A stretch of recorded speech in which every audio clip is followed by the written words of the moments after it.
When we're in survival state, we are in fear and anxiety. And that's where I was. After I lost that big job, I spent a whole year like that. And I was in depression, I was in anxiety, but I also read the Bible for a year. I spent an entire year and I could not get my head out of the Bible. I didn't want to put it down to even go and have a shower. I was obsessed. And this has happened a few times in my life. And in that year, I was still, though, going through this state of survival state around money and anxiety, but I couldn't get myself to go and get another job. I didn't feel released. And who else has had seasons like that when they've just been on this journey and they're in this state? And sometimes I call it an incubation state or a cocoon state, where you're actually having a deep work done within you.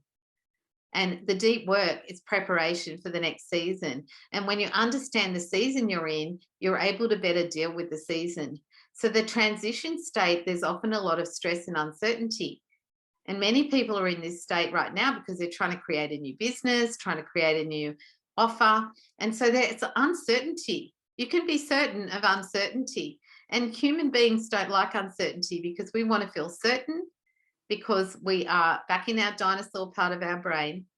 But we can rewire that and learn how to be in a state of wisdom and creativity in this higher state of flow. For me, that state is connected with God. For me, I find that state when I'm in worship. For me, that state is when I hear from God. For me, that state is when I'm doing what I'm doing, what I love, helping people get set free and see what they couldn't see the opportunities they couldn't see. When I'm doing this, I'm in that state right now. So, where are you in your highest flow state? And recognizing that this is a choice, and it's also a pattern of thinking. And you can come into alignment with this higher state by choosing to do certain things that take you into that place. When I was in those times where everything was so hard that I was like ready to give up, literally, I would choose to go and worship, even when I didn't feel like it. And see, this is where you start to draw from something. Or what is it for you? Maybe it's swimming in the ocean. Maybe it's going for a walk or being in nature. When I go and sit out on my rock and look out over the valley and see the birds, doing somersaults in the air, and I worship, and I just sit there and pray and just be with God. That's when I hit that state of higher state, which is our true state of being made in the image of Him.